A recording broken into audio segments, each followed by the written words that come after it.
Bismillahirrahmanirrahim. Assalamualaikum warahmatullahi wabarakatuh.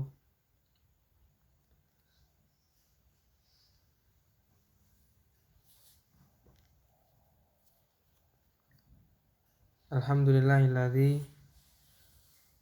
arsala rasulahu bil huda wa dinil haq liyudhhirahu 'ala dini kullih wa kafa billahi syahida. Asyhadu an la ilaha illallah wa anna Muhammadar Rasulullah sallallahu alaihi wasallam tasliman. Pada kesempatan yang berbahagia ini, saya Ian Alan Setiawan mewakili kelompok kami yang beranggota Mas Hak dan Mas Ari akan membahas tentang prinsip-prinsip pendidikan Islam. Langsung saja,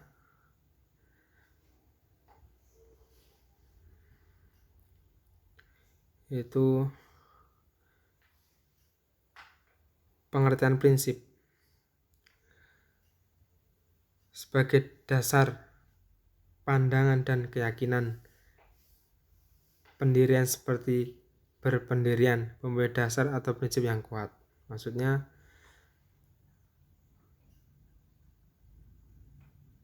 prinsip ini berasal dari kata prinsipal yang bermakna asal atau dasar.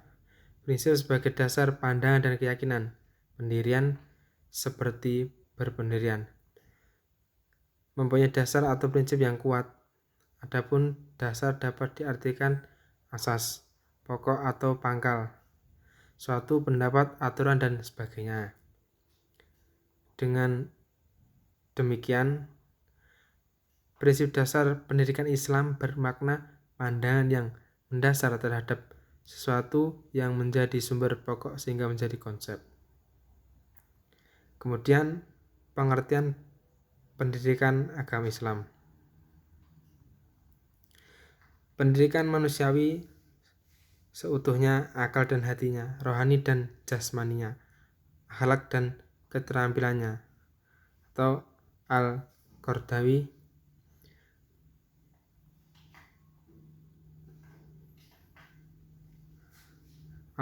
ini nama orang ya, Muhammad Yusuf Al-Qardani. Jadi beliau memberikan pengertian bahwa pendidikan Islam adalah pendidikan manusiawi seutuhnya, akal dan hatinya, rohani dan jasmaninya, akhlak dan keterampilannya. Karena itu, pendidikan Islam menyiapkan manusia hidup dalam keadaan damai maupun perang, dan menyiapkan untuk menghadapi masyarakat dengan segala kebaikan dan kejahatannya, manis dan pahitnya. Seperti itu. Prinsip-prinsip pendidikan.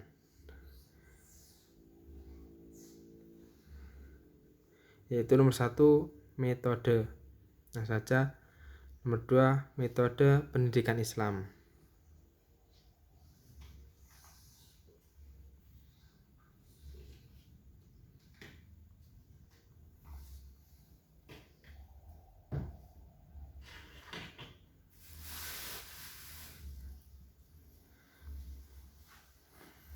Pengertian metode secara etimologi berasal dari dua perkataan, yaitu meta dan hodos. Meta berarti melalui dan hodos berarti jalan atau cara. Menurut Dr. Ahmad Hussain Al-Liqoni, metode adalah langkah-langkah yang diambil guru guna membantu para murid merealisasikan tujuan tertentu. Metode pendidikan Islam. Metode pendidikan Islam menyangkut permasalahan individual atau sosial peserta didik dan pendidik itu sendiri. Untuk itu, dalam menggunakan metode seseorang, pendidik harus memperhatikan dasar metode pendidikan Islam. Sebab metode pendidikan merupakan sarana atau jalan menuju tujuan pendidikan. Sehingga segala jalan yang ditempuh oleh seorang pendidik haruslah mengacu pada dasar dasar metode pendidikan tersebut. Kemudian nomor 3, evaluasi pembelajaran.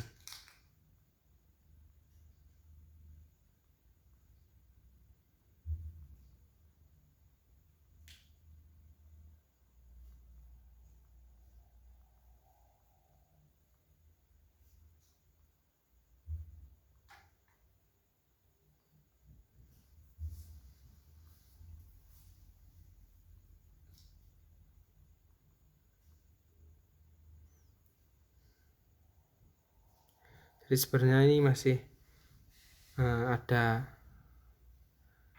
penjelasan yang banyak sebenarnya, tapi langsung saja ke evaluasi pembelajaran.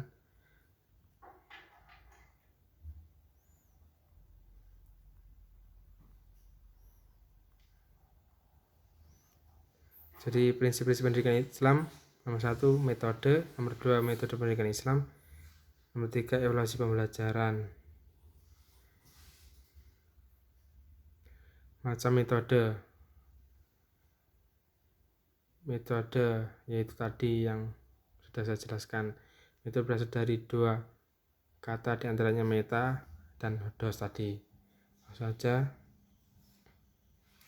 Macam metode banyak sekali, ada metode ceramah, metode diskusi, metode tanya jawab, metode metafor, dan metode hukuman. Kemudian pendekatan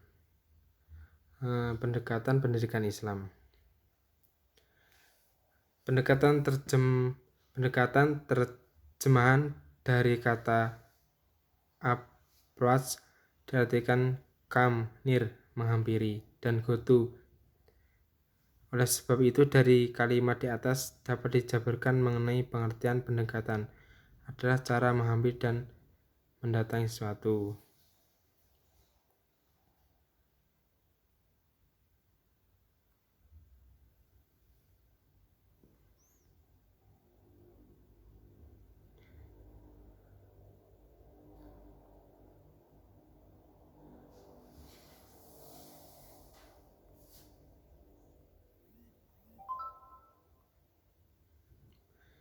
Jadi nanti kalau mungkin kurang jelas bisa ditanyakan, kalau kami nggak bisa menjawab nanti biar dosennya saja yang menjawab.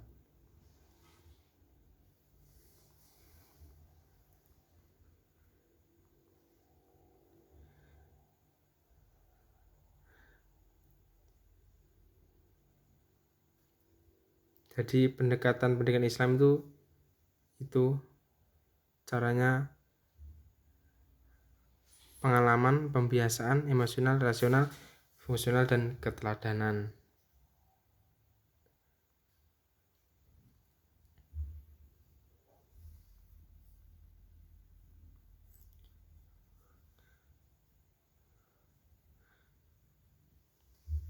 Langsung saja evaluasi, karena tadi yang sebelumnya belum terlalu paham. Langsung saja evaluasi, kita coba bahas tentang evaluasi. Evaluasi jika dalam pendidikan Islam merupakan suatu cara atau teknik penilaian tingkah laku peserta didik berdasarkan standar perhitungan yang bersifat komprehensif dari seluruh aspek kehidupan mental, psikologis, dan spiritual religius peserta didik.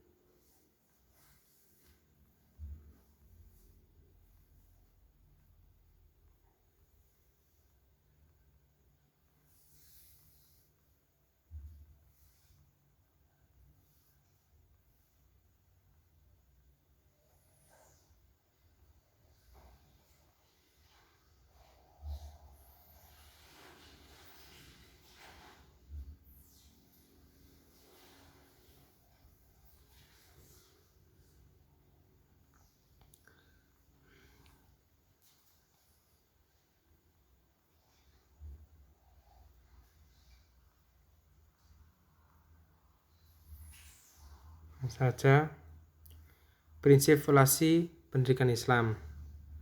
Nomor 1 prinsip berkelanjutan. Nomor 2 prinsip universal. Kemudian prinsip keikhlasan, yaitu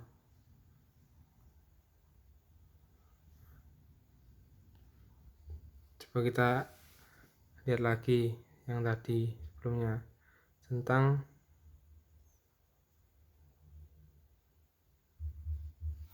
pendekatan pendidikan Islam, pengalaman. Jadi apa sih tentang pengalaman itu? Maksudnya gimana?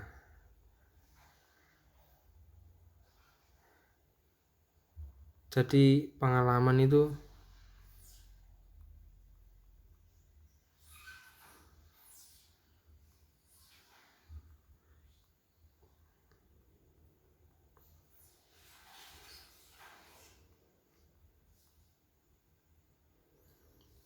yaitu dengan cara memberikan pengalaman keagamaan kepada peserta didik dalam rangka penanaman nilai-nilai keagamaan baik secara individual atau berkelompok.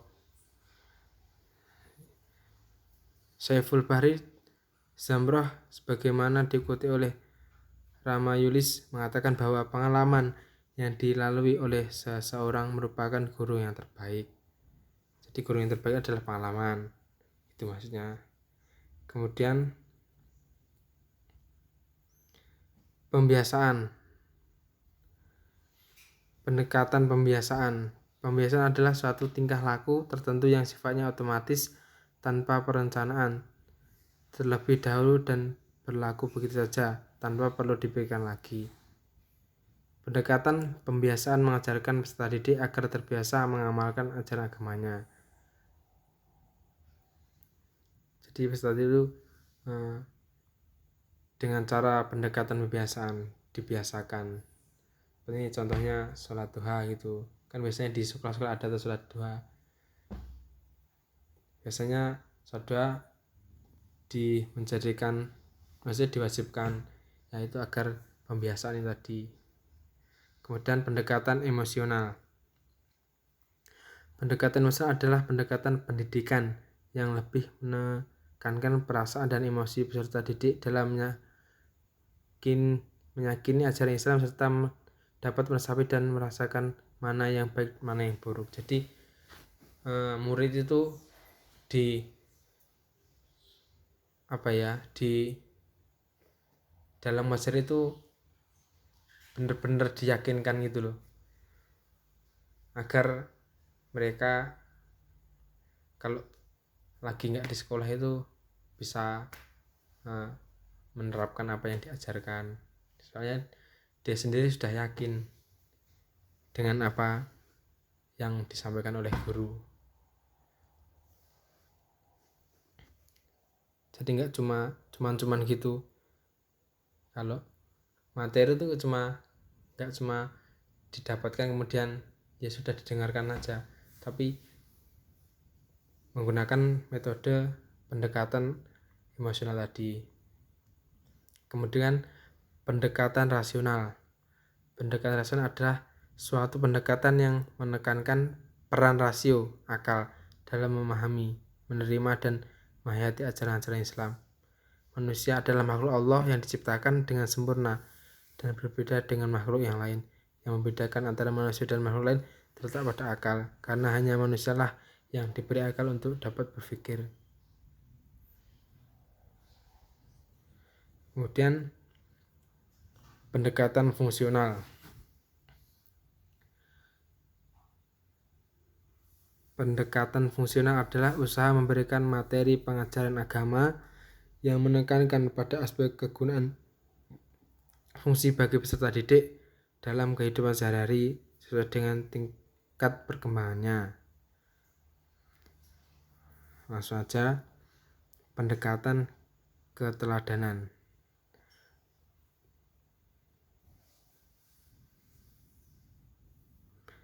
Pendekatan keteladanan ini ya, jadi kita sebelum mungkin maksudnya kalau kita magang atau gimana gitu, nggak cuma merintah tapi ya memberikan contoh yang baik.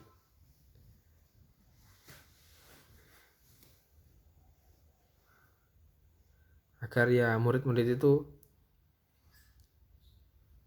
benar-benar melakukan itu. Kalau cuma kita menyuruh kemudian kita nggak melakukan, nanti kalau ketika dilihat oleh murid-murid, itu guru kita aja nggak ngelakuin apa-apa kok kita itu. Ya seperti hanya kalau di rumah, kalau seorang orang tua itu kalau menyuruh saja kan ya nggak bakal dilaksanakan. Jadi harus memberikan teladan yang baik itu tadi.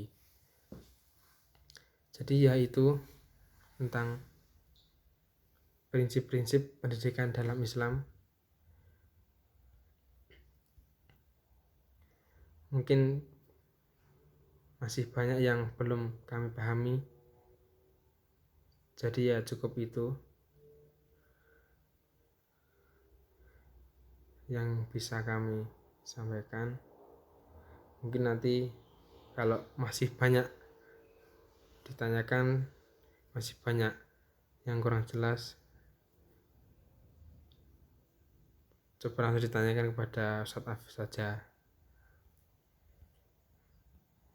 karena juga di sini kita belajar bareng-bareng.